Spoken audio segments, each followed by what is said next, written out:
Hola, buenas noches. Hoy en la clase vamos a trabajar en principio, con el contrato de servicio. Y digo en principio porque es posible que, dependiendo cómo avancemos, podamos pasar a otro contrato, que es el contrato de construcción. Así que son contratos que, como lo vamos a ver, tienen alguna relación entre ellos. Así que, bueno, ojalá que aprovechemos este ratito en que estamos aquí en la clase. En la primera parte, eso sería lo que tenemos en la agenda, y como objetivo de aprendizaje tenemos el de ubicarlos a ustedes en un contexto de contratos de prestación de servicios, en algunos casos incluso de no hacer, y poder ver los elementos más importantes de estas dos figuras contractuales, que como lo vamos a ver y como nos ha ocurrido en otros casos de otros contratos, algunos vamos a ver una tipicidad particular de algunos, específicamente en el caso de contrato de construcción. Si no lográramos concluir la materia de ambos contratos, lo continuaríamos el próximo martes en la clase presencial. En la segunda parte tenemos la exposición de Carla, de Kathleen y de Maripaz. Así que ojalá que este ratito que estamos aquí en la clase sea de mucho provecho y que logremos cumplir con el objetivo de aprendizaje y que tenemos. Hemos estado viendo diferentes figuras contractuales en donde tenemos alguna vinculación con objetos, con bienes. Y ahora estas figuras, estas dos que vamos a ver, empezando por el contrato de servicio, aquí hay más una realización de carácter intelectual en una prestación que se realiza de alguien que necesita un servicio o, como lo indicaba en algunos casos, un no hacer. Así que vean que es interesante y vamos a ir viendo las diferentes características de este contrato. En primer lugar, si buscáramos una conceptualización, tendríamos que decir que los contratos de servicio, hay una parte que realiza una actividad de carácter material o intelectual y a cambio recibe un precio. Esa sería como la característica de los contratos de servicio. Esto también es importante. Uno cuando piensa en un servicio, y podríamos encontrarlo puro, en el sentido de que sea un único objeto contractual. No obstante, vamos a darnos cuenta, y cuando ustedes vean algunos de los contratos de servicio que vamos a analizar en esta clase, se podrán dar cuenta que podría ser que se den una pluralidad de objetos contractuales o de especificaciones dentro de ese objeto contractual. Entonces, como que tiene esa peculiaridad, ¿verdad? Podría ser que sea así, sea puro. Por ejemplo, si ustedes me preguntan cuál sería un contrato puro de abogacía. Y entonces se contrata un profesional, a un abogado para llevar un juicio o a un notario para que haga una escritura. Se hizo la escritura y ahí se terminó, se concluyó. Pero no ocurre igual con otros servicios, los que repito, los vamos a ir viendo un poco más adelante. Vamos a tratar de buscar una definición del contrato de servicio. Dice, alude a un acuerdo por el que el proveedor de servicio se obliga a ejecutar prestaciones primordialmente de hacer. Puede generar prestaciones también de dar, por ejemplo, en el caso de servicio del restaurante o el servicio de cambio de aceite. O también de no hacer, la obligación de disponibilidad del médico de guardia y la obligación de confidencialidad en el caso del psicólogo. Esos son aspectos que pueden estar en diferentes esquemas de ejecución del contrato de servicio. Entonces puede ser un hacer, puede ser un dar o un no hacer. Pero siempre lo que encontramos es un compromiso de ejecutar o de no ejecutar una prestación. Esa es la característica fundamental del contrato de servicio. Y vamos a ver características. El primero es inalagmático, aunque también podríamos encontrarlo con algunas características asociativas. Podría ser que una persona sea contratada y que se una con otra y que los dos se presten servicios o que preste un servicio para otra, incluso para terceros. En ese caso sería igualmente contrato de servicio, pero podría ser un esquema de tipo asociativo. No obstante, en lo general estaríamos hablando de una figura sinalagmática. Usualmente es conmutativo, aunque también vamos a ver que podría tener alguna propiedad aleatoria. Entonces, podríamos ser de las dos. Recordemos que cuando hablamos de conmutatividad, es que las partes saben claramente cuál es la prestación o el derecho o el deber que tienen.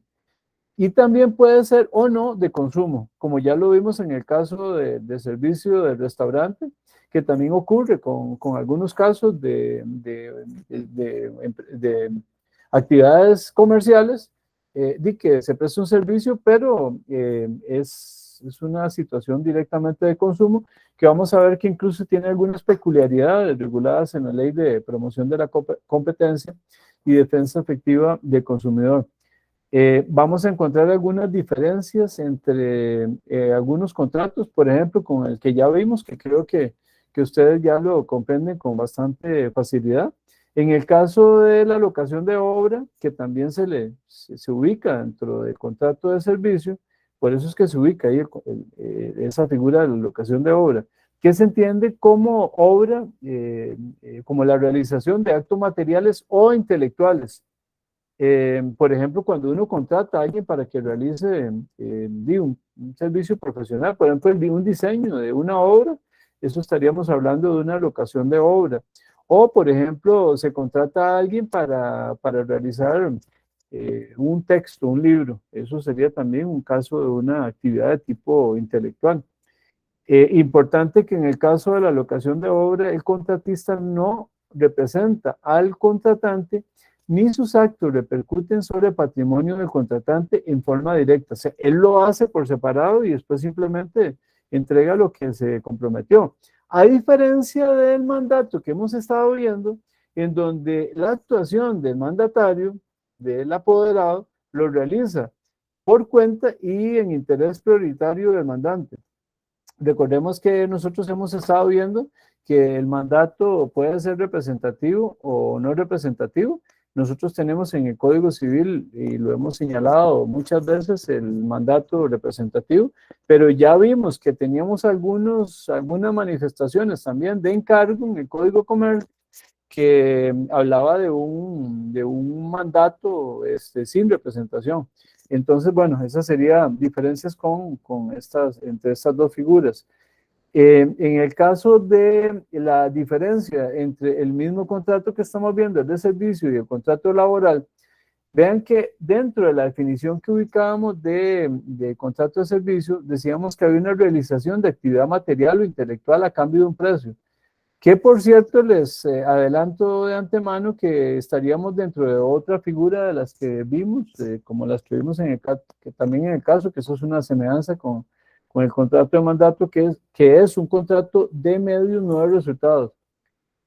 No se puede garantizar el resultado determinado. Cuando lo comparamos con el contrato laboral es diferente, porque en el caso del contrato laboral tenemos las famosas manifestaciones que lo identifican, la prestación del personal, del servicio a cargo de un trabajador, la remuneración y la subordinación jurídica tiene reglas que son diferentes. En un caso, ambos son privados, pero el contrato de servicio es un contrato que lo podemos ubicar en el contexto del derecho civil o el derecho mercantil, y el contrato laboral tiene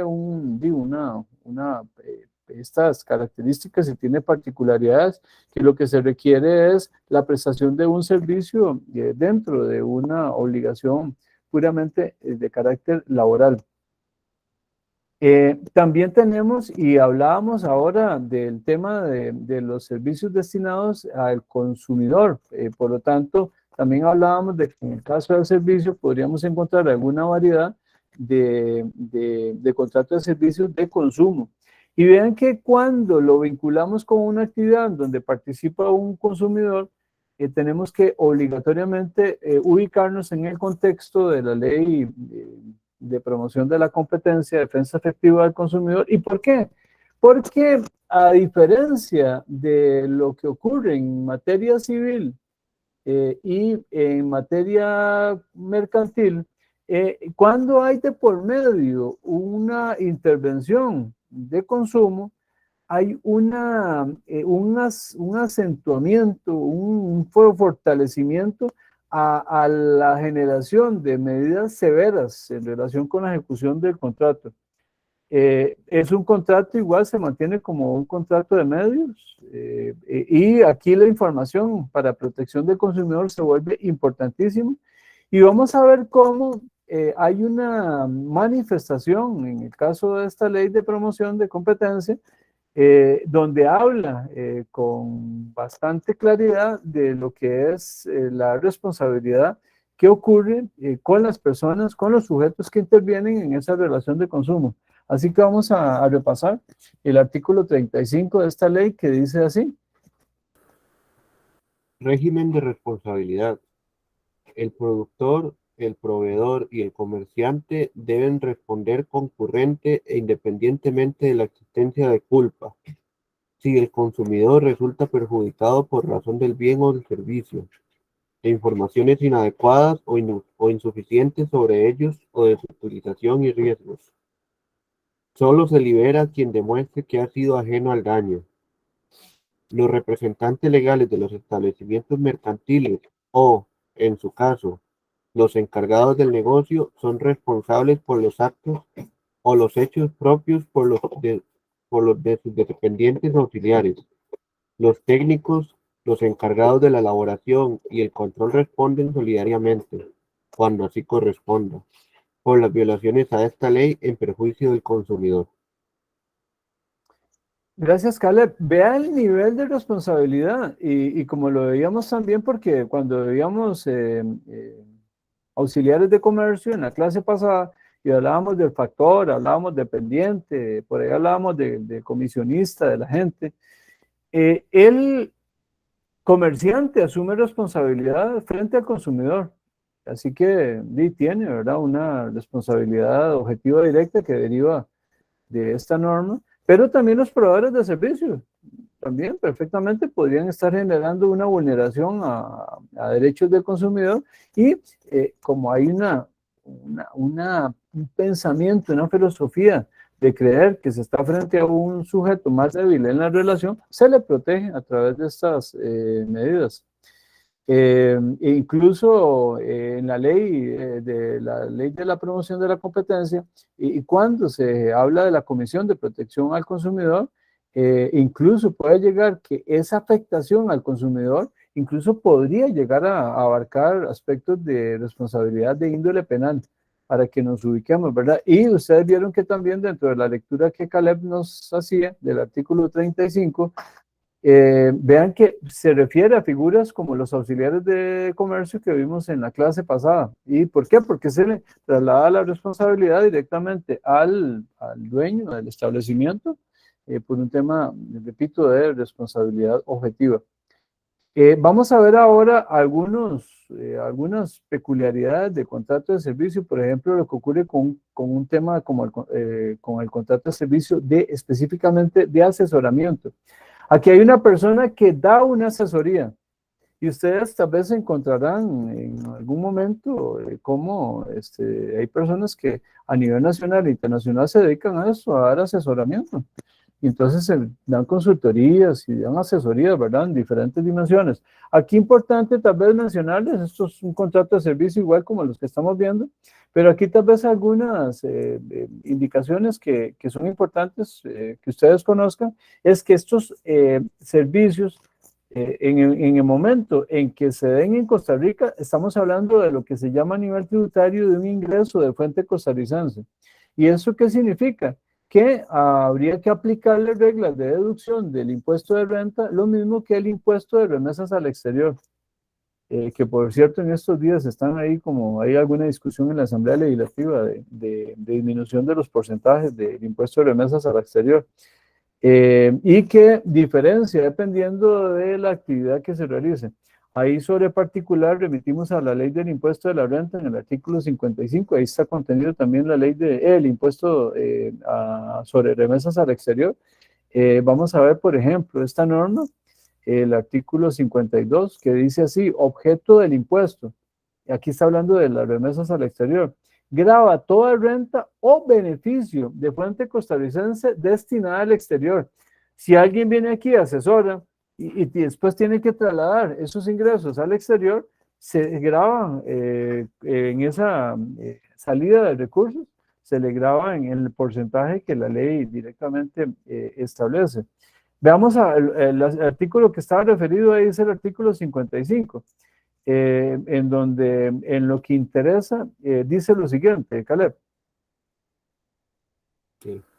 En perjuicio de las reglas establecidas en el artículo anterior, también se consideran de fuente costarricense las remuneraciones, sueldos, comisiones, honorarios, dietas, gratificaciones que paguen o acrediten empresas o entidades domiciliadas en el país a miembros de directorios, consejos u otros organismos directivos que actúen en el exterior, así como todo pago o crédito por asesoramiento técnico, financiero, administrativo y de otra índole que se les preste desde el exterior a personas domiciliadas en el país.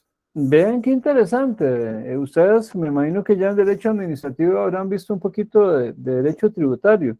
Aquí hay una manifestación expresa, definición de fuente costarricense y de cuándo aplica en términos del hecho generador para aplicar directamente este impuesto de remesas al exterior, que bueno, tiene un fin evidentemente de recaudación, ¿verdad? De impuestos. Pero considerando, digamos, en dónde es que se ha prestado, si se prestó servicio en Costa Rica, en ese caso de un asesoramiento técnico, tendríamos que decir que estamos de frente a una aplicación de materia tributaria del impuesto a remesas al exterior.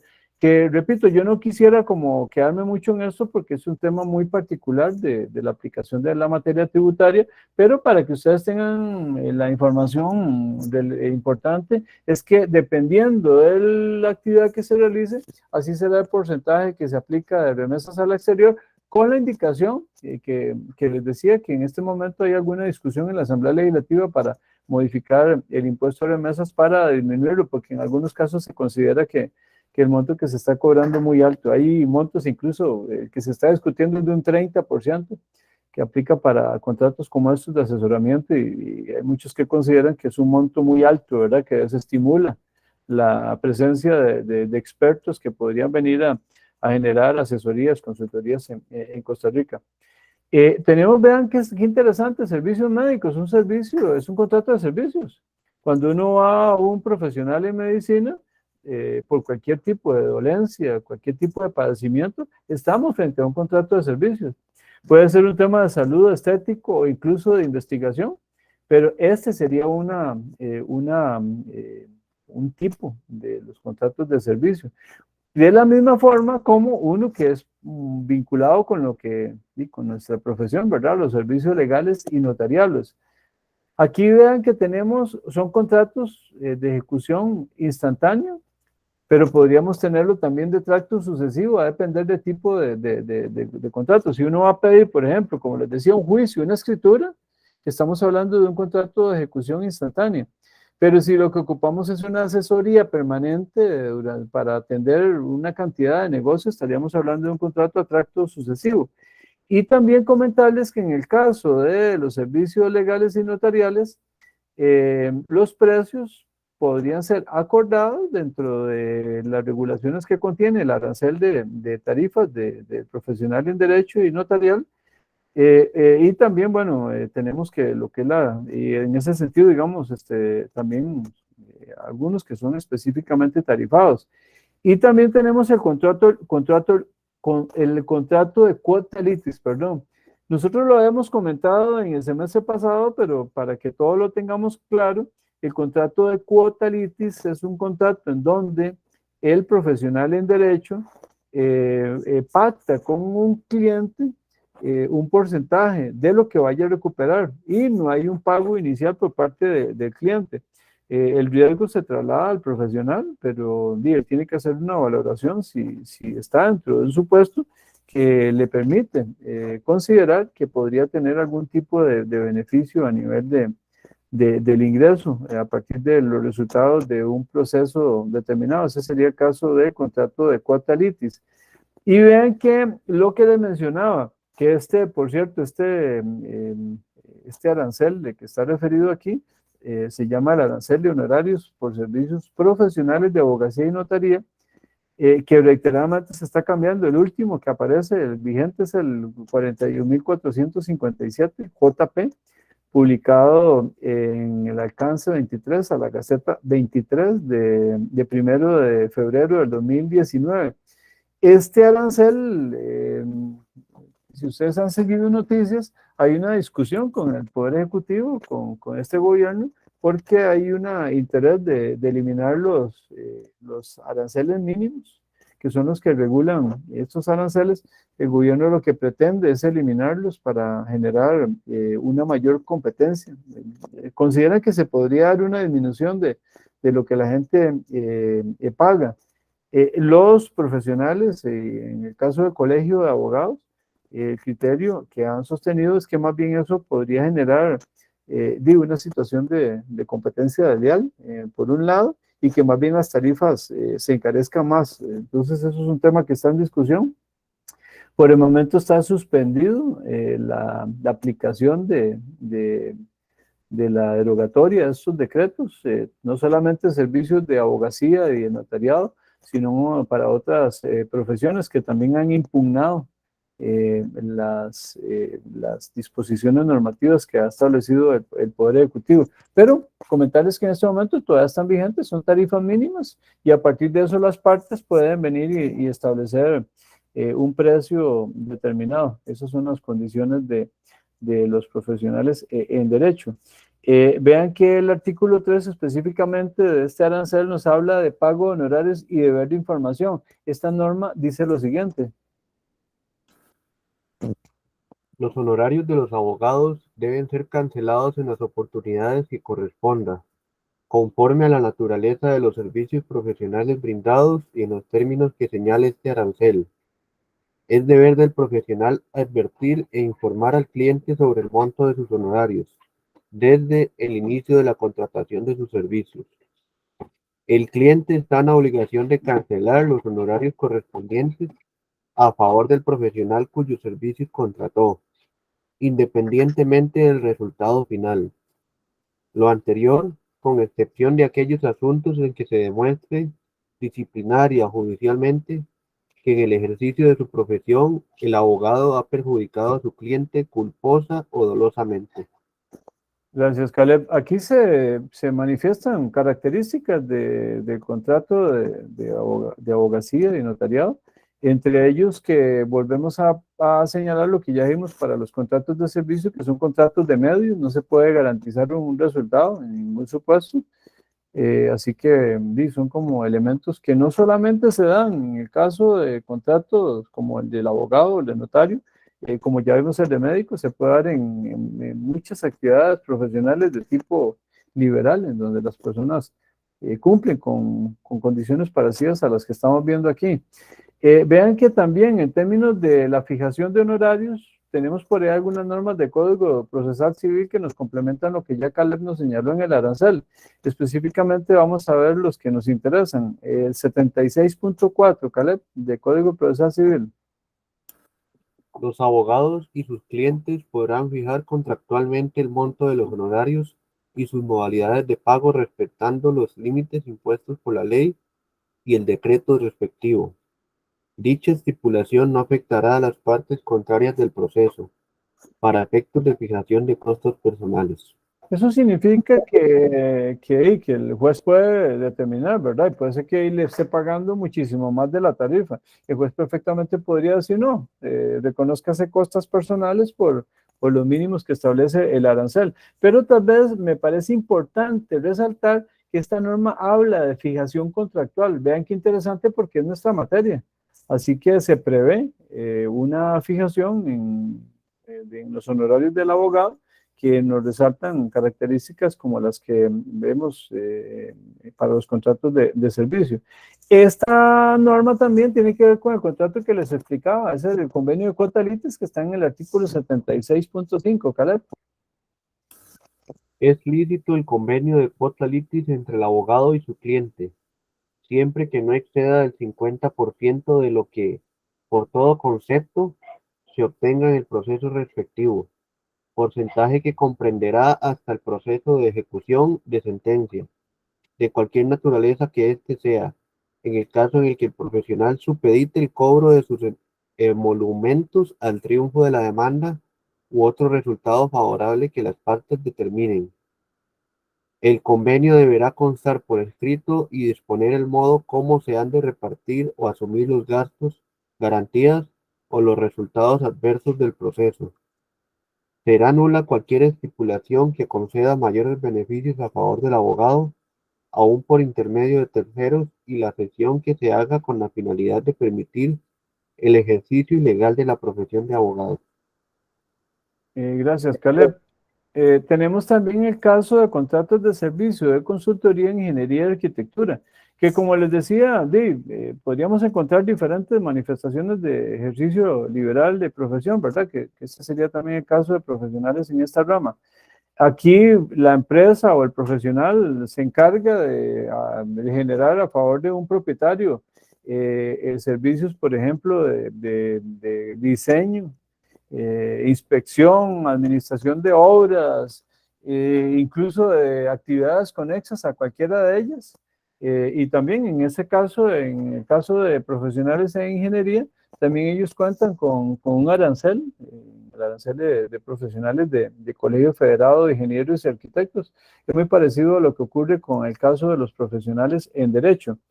Tenemos el caso del contrato de servicios de hotelería y eventos especiales, que aquí encontramos parecido a lo que va a ocurrir con otro contrato que de seguido vamos a ver, que aquí podríamos encontrar una pluralidad de objetos, ya no solamente el tema del hospedaje. Es posible que los hoteles brinden, por ejemplo, servicio de alimentación. Podría ser que esté incluido dentro del hospedaje o que no. Puede ser que una persona diga, no, yo lo que quiero es hospedarme, pero no necesito ningún tipo de alimentación. Y por eso puede ser que pague una tarifa diferente. Podría ser que una empresa, a partir de políticas de gobierno corporativo, quiera realizar reuniones con sus trabajadores. En esos casos, podrían recurrir a un hotel y el hotel les brinda servicios para realizar eventos, ¿verdad? Podría hasta ofrecerles esquemas de shows a nivel de esquemas de diversión, organización de eventos sociales. Podría ser que incluso alquile e incorporen en el contrato el préstamo de equipo de sonido, si es que se ocupara. Todo eso puede estar incluido perfectamente dentro de los servicios de hostelería, de hotelería, perdón, lo cual implica la ejecución de diferentes actividades, que también se cumple en este otro que tenemos aquí. Bueno, este era lo que ya le mencionaba, ¿verdad? De que pueden ser utilizados para diferentes fines, pero vean que este otro, el servicio de agencia de viajes, es también parecido, porque podría ser que cuando uno llegue a una agencia de viajes, que por ejemplo esta actividad fue muy afectada por el tema de la pandemia, y ya con la reactivación del turismo, como que han regresado un poco a las condiciones que previo a la pandemia tenían, poco a poco se van a ir adecuando, digamos, a las condiciones de mercado y retornando a sus condiciones que antes tenían. Pero vean que ellos ofrecen también diferentes servicios. Uno va a una agencia de viajes y entonces le dice, y quiero rentar un carro, sí, yo se lo rento. Quiero contratar con ustedes los tours. Quiero asumir un seguro de viaje para cubrirme de cualquier eventualidad que me ocurra. Además, quiero que me contrate atracciones, por ejemplo, si va a algún lugar donde hay atracciones, digamos, de juegos mecánicos y ese tipo de cosas, ¿verdad? O de alguna obra de teatro, o de algún concierto, también puede ser que se incluya cualquier tipo de show. Entonces, vean que esto es un objeto, puede ser complejo, ¿verdad? No solamente el tema del viaje, que también lo estaría ofreciendo, sino también actividades complementarias. Y tenemos también contratos de servicios educativos que también, bueno, se ha generado a partir de un cambio, un viraje que se ha dado a nivel de la sociedad, en donde cada vez el tema de la educación privada se ha vuelto más relevante que lo que ocurría en algunas décadas pasadas, en donde la educación pública casi que tenía una ocupación plena, ¿verdad? La ocupación, la educación privada era muy limitada. Ahora más bien se ha dado mucho eh, eh, acrecentamiento de este tipo de actividades. Y también el tema de los servicios educativos, al igual que en el caso de de la contratación de agencias de viaje o de hotelería, también perfectamente podría ser que brinden servicios adicionales.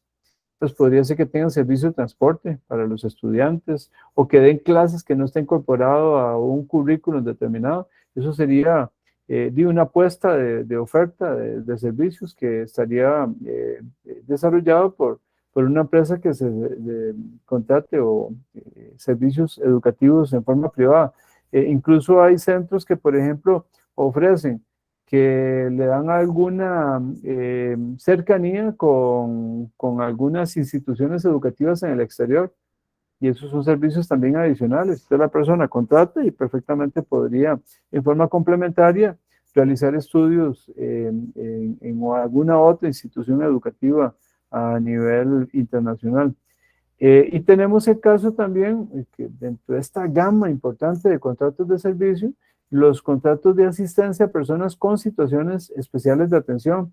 Eso se ha incrementado también mucho, por ejemplo, para la atención de personas adultas mayores, para la atención de niños también. Eh, bueno, puede ser incluso no solamente personas adultas mayores, personas que tienen, por ejemplo, alguna enfermedad que requieran algún acompañamiento. También estos son servicios que se pueden contratar. También esto puede tener pluralidad de objetos, ¿verdad? Porque podría ser una empresa que se dedica a asistencia a personas, pero por ejemplo que incluya alquiler de tanques de oxígeno, materiales para la atención de una persona enferma y la misma empresa se lo suministra.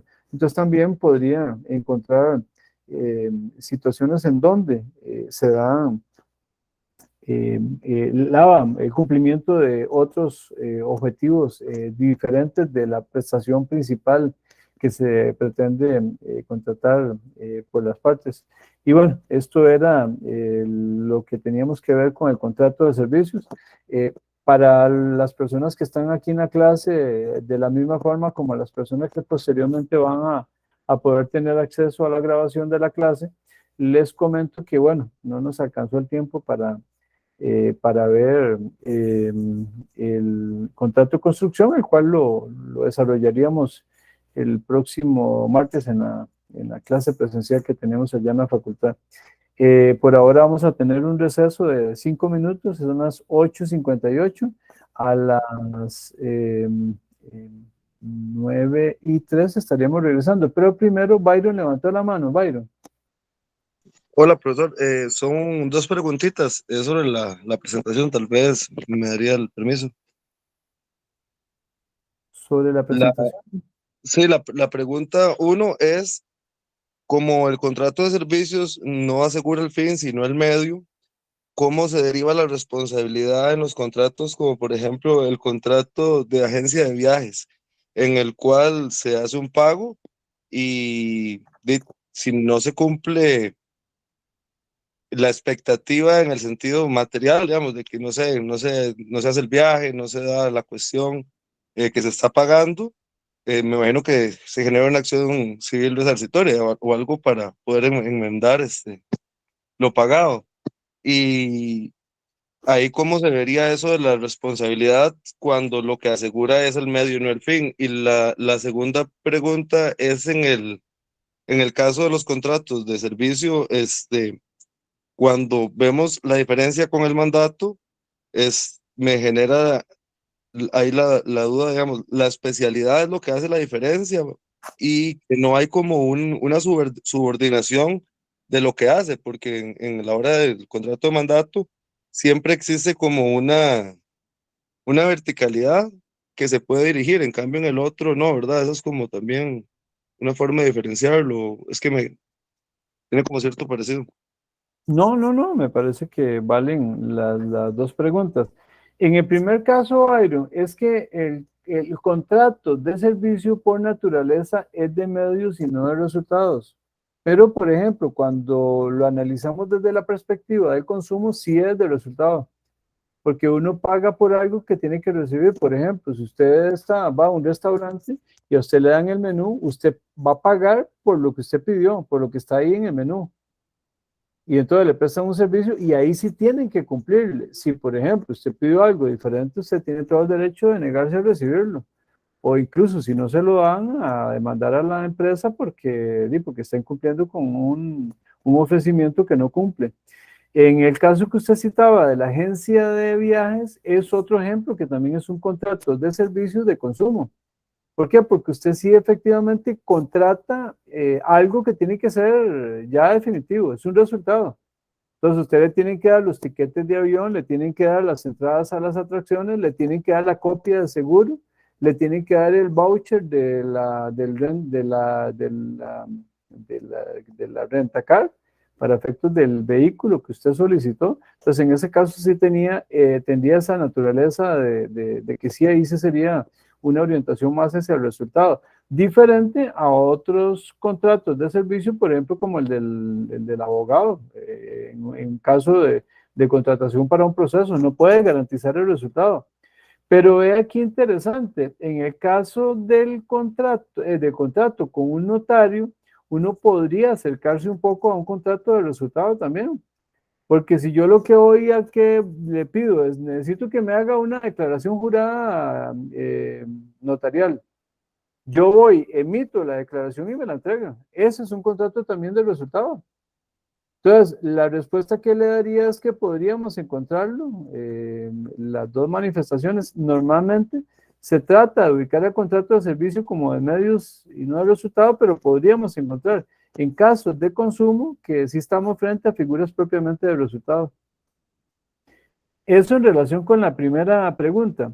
En relación con la segunda pregunta, Byron, que usted hace sobre la diferencia con el contrato de mandato, no, sí hay diferencias abismales entre uno y otro. Porque, o bueno, diferencias importantes, pues también podríamos encontrar similitudes. Pero en el caso de las diferencias, recuerde que el mandatario realiza la actividad por cuenta y riesgo del mandante.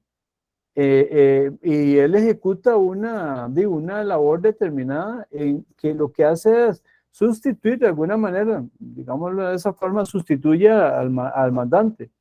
En el caso del contrato de servicios, lo que hay es una prestación. Hay alguien que tiene que realizar algo, ya sea de cumplimiento de un servicio, por ejemplo, de carácter médico, de tipo de abogacía, de notariado, de un ingeniero, de un psicólogo, de un arquitecto, pero podría ser una consultoría y eso entra dentro de los servicios. Pero, por ejemplo, vean qué interesante, bueno, en el caso del servicio, del contrato, por ejemplo, de ingeniería, que es un contrato que vamos a ver posteriormente, vean qué interesante vinculado con la primera pregunta que usted hace. Podría ser que, por ejemplo, yo contrate el diseño de una obra. En ese caso sería un contrato de resultado, porque yo contrato y pago para que me entreguen el diseño. Si contrato la construcción, también sería un contrato de consumo, perdón, de resultado, porque me tienen que entregar lo que yo contraté. Entonces le digo, podríamos encontrar los dos tipos. Yo aclaré que normalmente son de medios, pero podría ser también de resultados, hago la aclaración. Y sobre el contrato de mandato es diferente, porque repito, esa persona sustituye al mandante. En el caso de contrato de servicios, no, lo que hay es una venta pura de servicios. Muchas gracias, profesor. Con mucho gusto. Bueno, igual vamos a detenernos un poquito aquí. A las 8, a las 9:08 nos estaríamos encontrando de nuevo para que ustedes hagan ahí una pausa ahí y descansen un poquito para continuar de nuevo con las exposiciones que tenemos para hoy.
Regresamos a la clase. Yo le voy a dar la palabra en esta segunda parte a Carla para que inicie su presentación, su exposición sobre el trabajo de investigación de análisis de sentencia. Carla.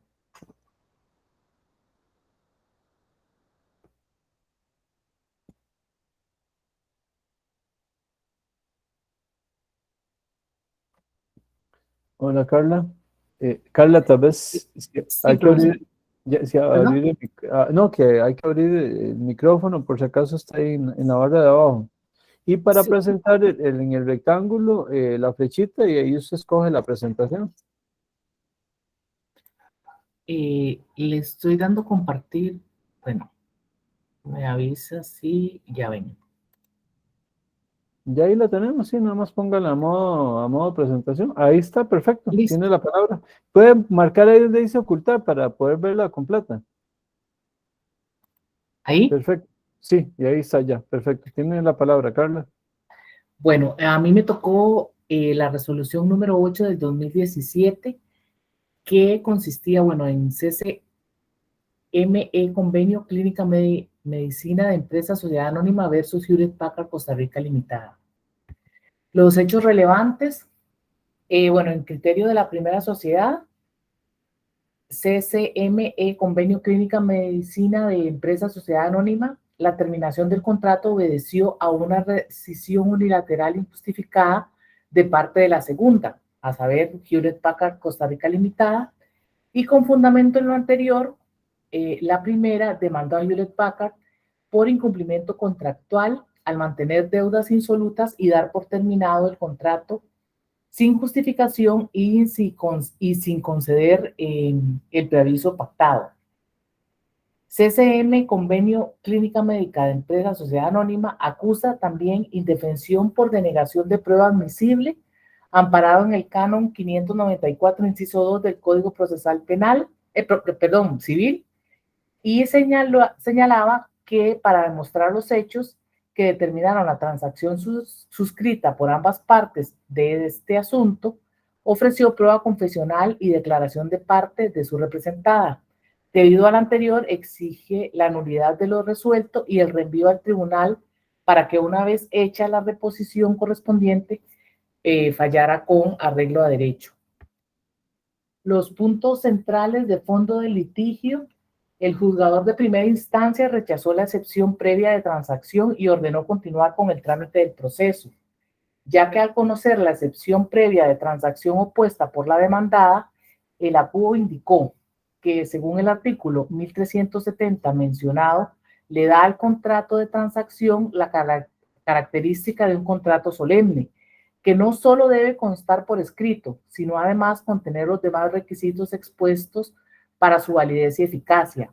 Bajo ese contexto, es claro que la defensa previa de transacción es a todas luces improcedente, pues la demandada no sustenta la defensa en un contrato celebrado entre las partes que cumpla con los presupuestos apuntados, sino que pretende amparar su defensa en un correo electrónico del cual, en su opinión, se desprendería la existencia del acuerdo de transacción, pero sin que reúna las formalidades exigidas para ser considerado como tal.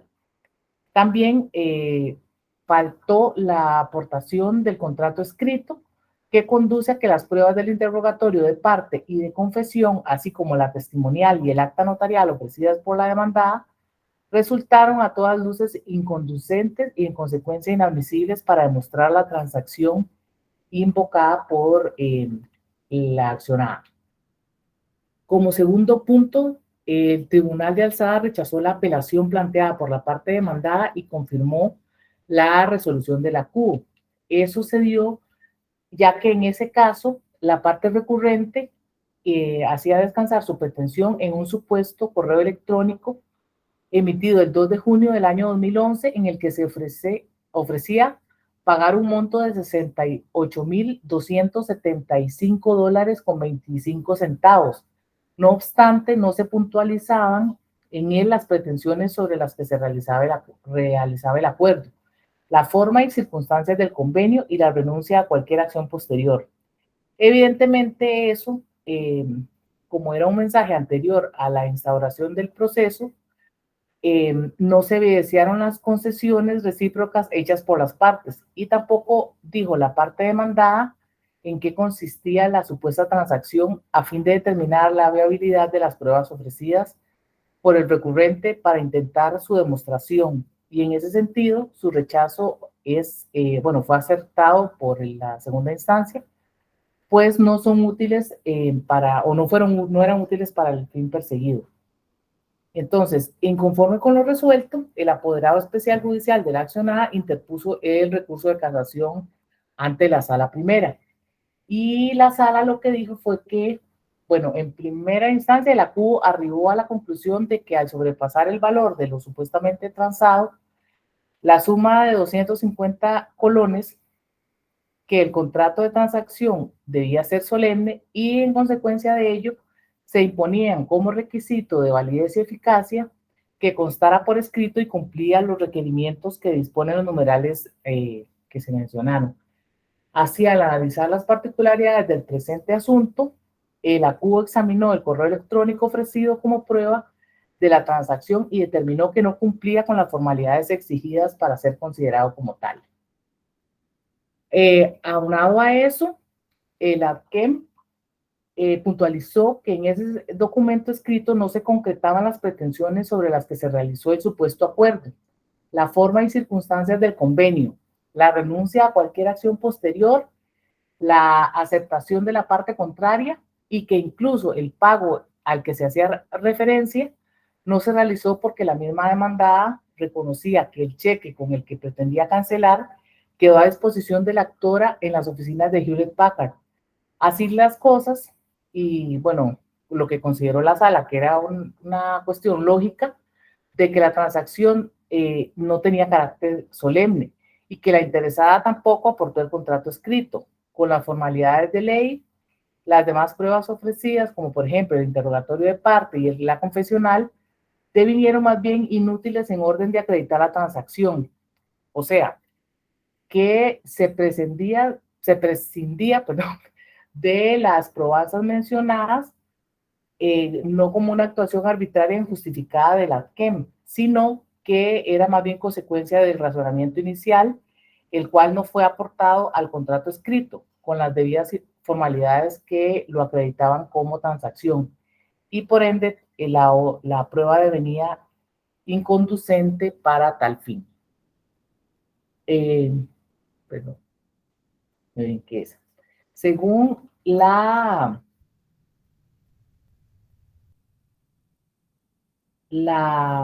opiniones reforzadas con doctrina. Ajá, entonces, de conformidad con el artículo 411 del Código de Comercio, que se trataba de un contrato bilateral y oneroso que no requería el cumplimiento de solemnidades para que se configurara. Y lo que adujo era que se trataba de un contrato que más bien en ese sentido se podía decir que es necesario para que el pacto se diera o que se validara como tal, que reuniera los elementos que lo conforman, que es, bueno, primero la identificación de una relación jurídica controvertida, segundo que las partes que se hicieran recíprocas concesiones, ya sea sacrificios recíprocos en donde se expresa la renuncia que los contratantes hagan de cualquier acción que tenga uno contra el otro, y que esos sacrificios o concesiones fuesen ciertos, tangibles, reales y no meramente formales. En el caso de Hewlett Packard y CCM Médica, Carla, le quedan 2 minutos. La parte recurrente, bueno, hizo descansar todo que era en un correo electrónico.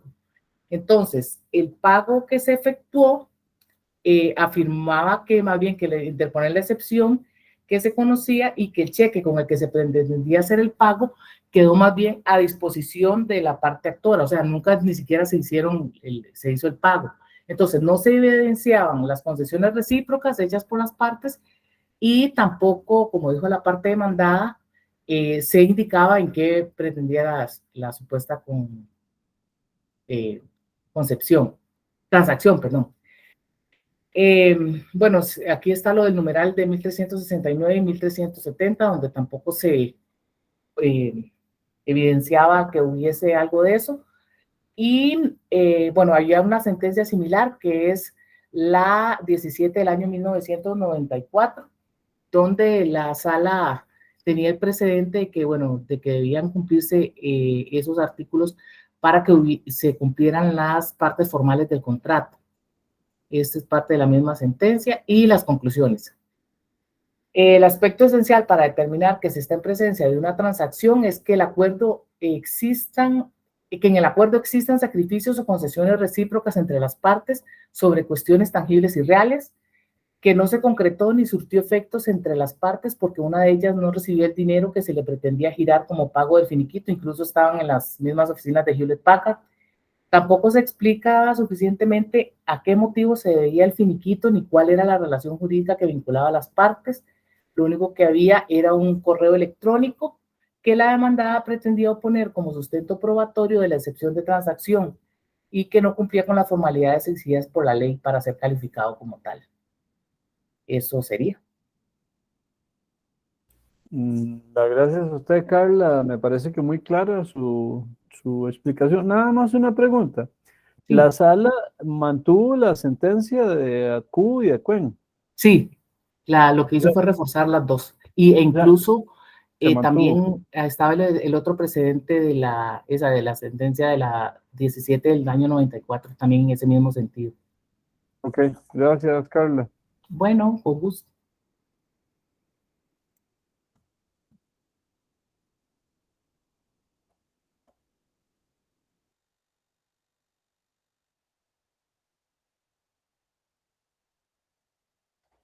Tiene la palabra Kathleen. Carla, ¿puede dejar de presentar?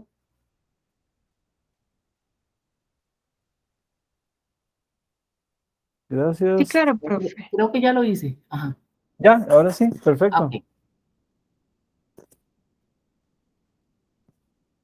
¿Me confirman, por favor, si pueden ver la presentación? Ya la tenemos perfectamente visible, Kathleen. Ok, perfecto. Muchísimas gracias, profe. Entonces, en ese caso, muy buenas noches a todos y todas. Espero estén muy bien. El día de hoy les voy a comentar sobre la sentencia Hampton y Hampton, Sociedad Anónima, contra el Instituto Costarricense de Electricidad. De ahora en adelante, ICE. La presentación como tal está dividida en 3 grandes capítulos, además de las conclusiones. El capítulo número 1, vamos a partir de algunos hechos relevantes, donde tenemos que la empresa Hampton y Hampton había resultado adjudicaria por la contratación directa 2007-629-07T para el servicio de instalación y reacomodos en la red de líneas telefónicas ante el ICE. Siendo así que una vez dispuesta a lo que fue la ejecución de la garantía de cumplimiento, se adujo un incumplimiento respecto de la cantidad de personal y los vehículos disponibles para la prestación del servicio, además de ciertas incongruencias con respecto a pólizas y demás documentos de la Caja Costarricense. Esto anudaba ciertas fallas y retrasos en la ejecución del trabajo, lo cual dio por extinguido el contrato que les mencioné anteriormente. Debido a esto, la empresa Hampton y Hampton formuló una demanda formal con respecto a la anulación y la responsabilidad patrimonial contra el ICE a fin de poder resolver que no hubo un incumplimiento del tipo contractual, ni además una colaboración de la parte demandada para poder facilitar todas aquellas tareas encomendadas. Adicionalmente, se tiene como hecho el que la finalidad misma del contrato inicial entre el ICE y la empresa privada no se llevó a cabo, sino que la misma fue parcialmente ejecutada y dentro de las causas alegadas para poder resolver el contrato se incluyeron la recepción por un menor de un trabajo, una instalación que se realizó en un sitio equivocado y además el ingreso a un inmueble sin permiso. En este punto, vemos que la parte actora niega que estas últimas causas constituyen realmente un vicio esencial dentro de la relación contractual, además de que la empresa recurrente alega como parte de los hechos de que no se le libraron de forma ilegítima lo que fueron las cuadrillas, por lo cual pierde el derecho o bien una oportunidad que veremos más adelante de poder participar en procesos de contratación futuros, de poder llegar a ser elegible dentro de esos procesos, significando entonces una pérdida de oportunidad para la empresa. Esto a pesar de que la parte actora había manifestado abiertamente su negación de querer y de poder participar en futuras relaciones contractuales contra el ICE. Entraríamos al segundo capítulo relacionado a los puntos centrales del litigio. Tenemos como punto principal lo que es el control de proporcionalidad de la decisión administrativa adoptada. En este punto vamos a entender entonces que esta relación proporcional consiste en una correspondencia entre las circunstancias de hecho, los medios empleados y por supuesto la decisión que se adopte. En este punto de la resolución vemos cómo la empresa Hampton & Hampton cuestiona si realmente todos aquellos incumplimientos que le fueron imputados constituyen realmente un vicio esencial que le permite entonces terminar la relación contractual con el ICE, para lo cual se resolvió que la cantidad y el peso de las acciones mismas terminó por generar una valoración integral de toda la situación, donde se llegó a la conclusión de una indebida valoración de la prueba, lo cual deriva en una violación indirecta que sí termina por justificar la resolución misma del contrato entre las partes. Y como segundo punto también, dentro del punto central del litigio, tenemos la teoría de la pérdida de la oportunidad que mencioné anteriormente, la cual vamos a entender o bien vamos a definir la misma opcionalmente como se origina a partir de una conducta ilícita que tiene como consecuencia la afectación de una posibilidad real y seria de obtener un beneficio o bien una situación de ventaja futura respecto del cual vamos a determinar un umbral de probabilidad mayor que el de una mera expectativa. Vamos a indemnizar a aquel sujeto de derecho que ve cercenado dentro de su esfera jurídica una oportunidad de poder recibir una ventaja patrimonial, caracterizada por un alto grado de certeza en cuanto a su materialización. Entonces, vemos cómo esa posibilidad que se traduce anteriormente debe de constituir realmente en una oportunidad real y no como un beneficio que se ha dejado o bien que se dejó de percibir. Se dice que la eventual indemnización corresponde entonces a la teoría de una oportunidad perdida. Para el tema en cuestión, vemos cómo el tribunal hace notar a lo largo de su considerando que la empresa Hampton & Hampton no ha logrado comprobar que realmente existiera una oportunidad o bien una posibilidad en tiempo real que haya sido frustrada a consecuencia de una actuación ilegítima de la parte. ¿Esto por qué? Por una misma inexistencia de las pruebas. En este punto es importante hacer hincapié de que, si bien es cierto, lo que es la empresa Hampton & Hampton menciona que ellos ingresaron dentro de la base de datos del ICE para ser proveedores a través de la contratación directa, la sala les dice o bien menciona que eso no es razón de peso suficiente o que incluso eso no es ni siquiera una posibilidad de resultar elegido dentro de un proceso el que simplemente hayan buscado cómo ingresar a la base de datos sin tener una propuesta formal y demás. Entonces, no hay una forma en la cual haya certeza en cuanto a futuras contrataciones para poder presumir y además constatar la existencia de este daño indemnizable a la parte recurrente. Y ya como tercer capítulo, lo que corresponde a la opinión jurídica del estudiante, es importante hacer notar en primer lugar que al menos personalmente me encuentro conforme con la resolución de la sala debido a varios supuestos e incluso después de varias investigaciones de otras resoluciones que toman como punto de partida vemos el por qué la sala reaccionó de esta manera.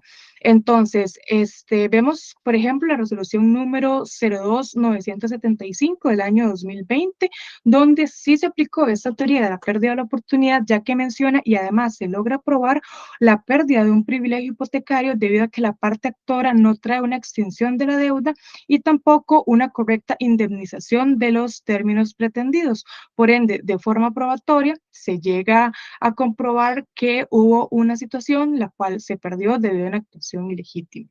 También tenemos lo que es la resolución número 01095 del año 2016, la cual se condena a la municipalidad al pago a una empresa privada debido a una pérdida de una oportunidad.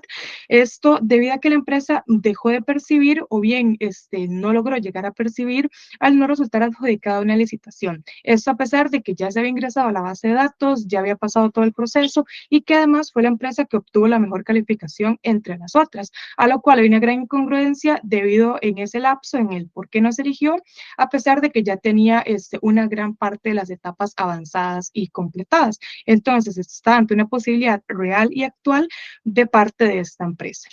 Estas resoluciones mencionan o bien se mencionan debido a que generan un contraste con la resolución número 00371-2009, la que estamos analizando, el caso Hampton & Hampton contra el ICE, debido a que observamos cómo al no tener las suficientes pruebas de una posibilidad de haber perdido esta oportunidad, la sala terminó por denegar la petición en sí, mencionando incluso que no hay una congruencia real entre el por qué se decide o bien por qué se está ante el supuesto de que hay una posibilidad de ser elegido. Entonces, vemos que si analizamos esto a la luz de la doctrina costarricense, vemos cómo la empresa Hampton y Hampton realmente no fue un sujeto o bien no pudo haber obtenido una ganancia o beneficio a partir de esta contratación directa, al no tener una posibilidad o incluso una expectativa de recibir esa ventaja patrimonial de parte de la entidad. Acá en este punto me gustaría mencionar que las sentencias referenciadas como apoyo toman como punto de referencia la resolución número 371 del año 2009, es decir, la de Hampton y Hampton contra el ICE, dando así inicio a una teoría detallada que en la práctica fue necesario dar ese impulso de apoyo en aras de valorar su uso e interpretación en otros casos dados en diferentes contextos. Entonces, vemos cómo esta sentencia sirve de punto de referencia y a partir del año 2009 es mencionada en múltiples ocasiones bajo diversos procesos, tanto de licitación como incluso en términos completamente privados. Y ya para concluir, algunas de las conclusiones, partiendo de los dos puntos centrales del litigio, vemos cómo la sala utiliza actualmente el principio de proporcionalidad como respuesta del reclamo de la parte recurrente en relación con la decisión administrativa que adoptó el ICE. Se valoró la cantidad de incumplimientos y el peso de los mismos de parte de la empresa Hampton y Hampton Sociedad Anónima, siendo así que la lesión ocasionada dio como resultado el impedirle a la empresa poder participar en otros procesos de contratación. Entonces, en este punto tiene un gran peso lo que es el principio de proporcionalidad y por último, actualmente es mayor el número de sentencias que se resuelven con base en la teoría de la pérdida de la oportunidad, siendo esta una teoría base en la resolución de sentencias en donde alguna de las partes considera que perdió una oportunidad actual, real y posible debido a un hecho ilícito de por medio. Este hecho ilícito ocasionado por un tercero. Y eso sería. Muchísimas gracias.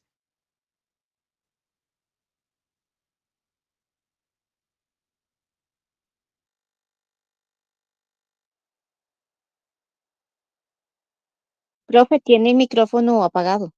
Uy, perdón, sí. Gracias, Jenny. No, que decía que me parece que igual de claro que Carla y que me parece que se exponen los hechos relevantes de forma contundente y me gusta mucho también el tema de que están aportando las valoraciones de ustedes en forma personal y eso me parece que le genera valor a la exposición. Muchas gracias, Kathleen. A usted, profe. Tiene la palabra Maripaz Rodríguez. Ok, profe, voy a compartir pantalla. Vamos a ver.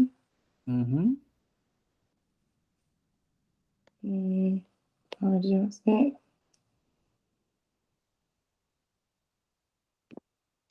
Vamos a ver. ¿Se puede ver mi pantalla?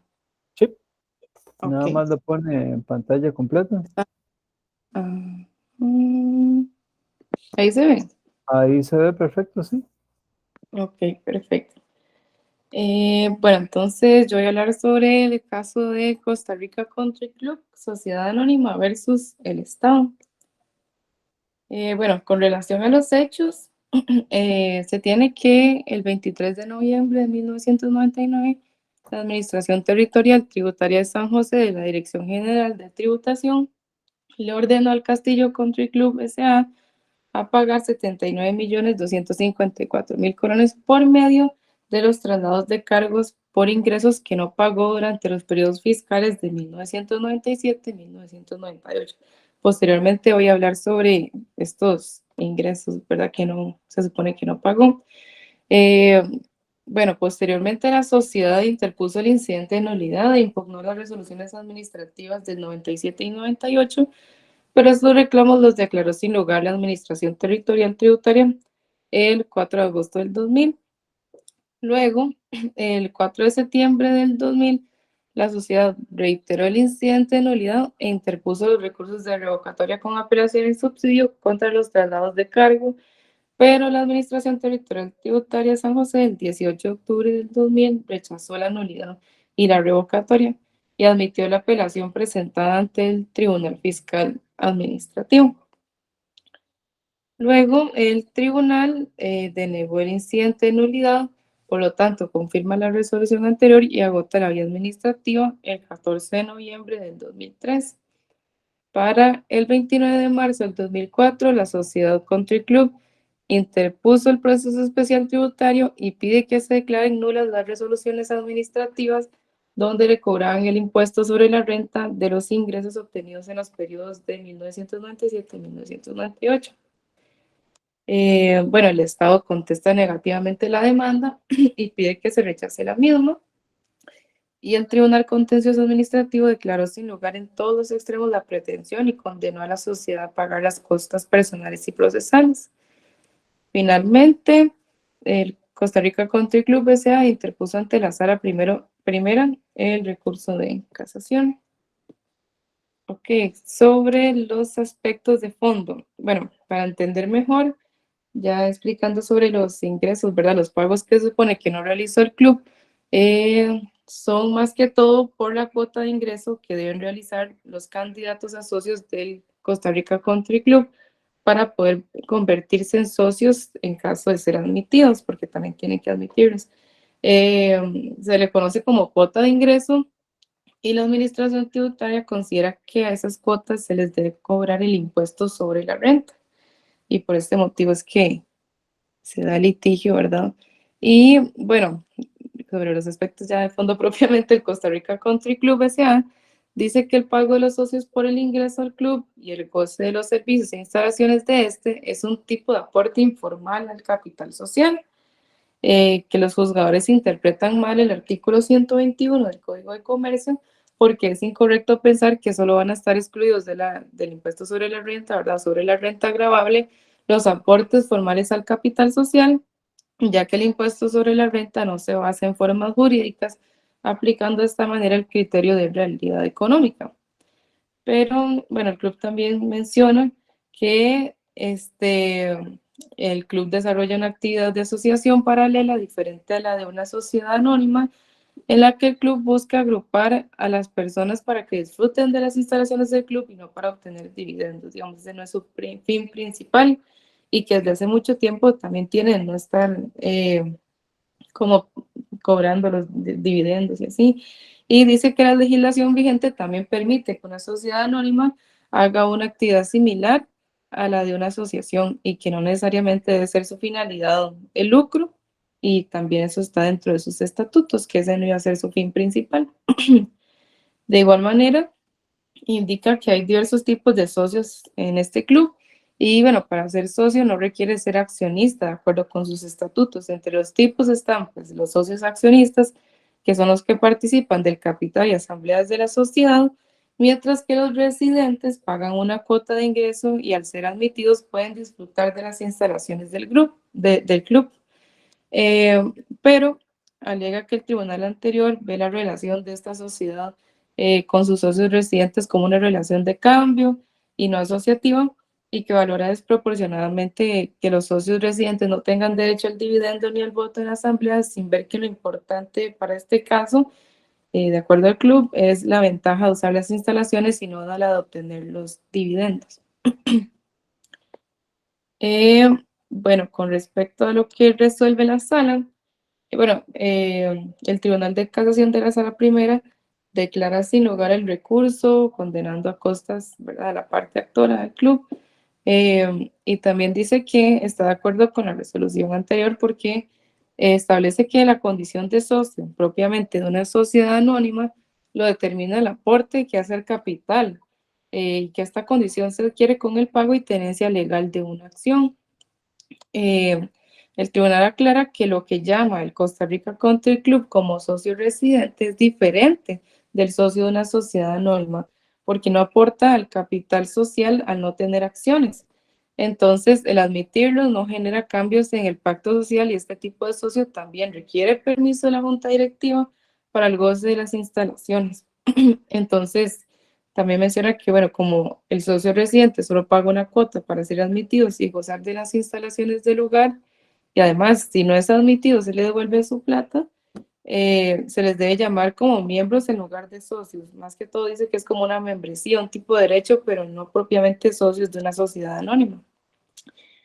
La sala también considera que las acciones sí son importantes por sus atributos económicos o políticos, porque si no perdería el sentido para el cual la sociedad fue creada y no habría una representación política real de la sociedad por parte de los inversionistas.